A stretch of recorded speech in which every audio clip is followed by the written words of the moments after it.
The world's first jet-powered passenger aircraft, the de Havilland Comet, was a source of pride for England. It was considered one of the most trusted aircraft, with its superiority acknowledged by all airplane manufacturers. However, on January 10th, 1954, just 26 minutes after takeoff, a terrifying explosion occurred near the cockpit, and the plane fell into the sea like a meteor shower, killing all 29 passengers and 6 crew members on board. No one survived. An investigative team formed to look into the crash would soon come across incredible findings. They would go on to conduct one of the most expensive tests in history, reconstructing the aircraft piece by piece, and when they discovered the cause of the explosion, they would be in for a huge shock. At the start of World War II, the United Kingdom decided to initiate a civil aviation reform and aim to produce faster and more efficient aircraft.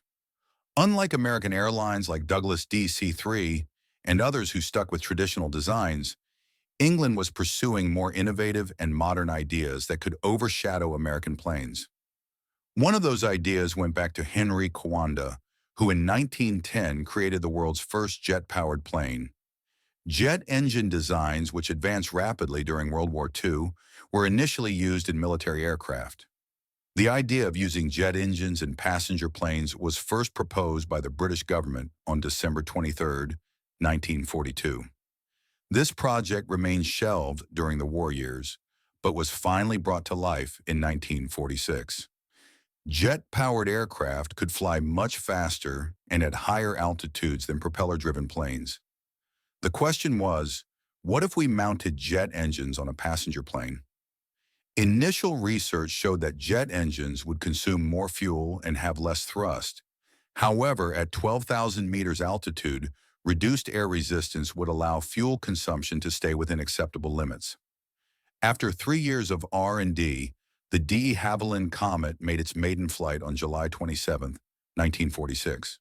With 4 Ghost engines mounted on its wings, the aircraft could reach speeds of approximately 800 kilometers per hour. Its aerodynamic body and futuristic look made it seem straight out of a science fiction movie. It was nearly twice as fast as a regular passenger plane. People could reach their destinations in about 4 hours instead of 8, which became its biggest advertisement. The Comet was now ready for passenger service. On May 2, 1952, 3 years after its first flight, it took off from London with passengers on board, opening a new chapter in aviation history as the world's first commercial jet airliner. Its first flight to South Africa took 23 hours and 34 minutes, carrying 36 passengers. The aircraft completed many other flights afterward, boosting public confidence in the Comet, but all of this would soon come to an end. On May 2, 1953, exactly 1 year after the first commercial flight, a Comet departing from Calcutta, India, en route to London, encountered stormy and rainy weather, but conditions were still deemed flyable. Shortly after takeoff, while ascending to 10,000 feet, a massive explosion occurred. Pieces of the fuselage fell to the ground in flames. All 57 passengers and crew on board perished. This was the worst disaster in the 13-year history of the British airline. An investigation concluded the crash was caused by the storm, but the truth was far different. To rebuild public confidence, Queen Elizabeth, the Queen Mother, and Princess Margaret posed for a photo in front of a Comet in June 1953.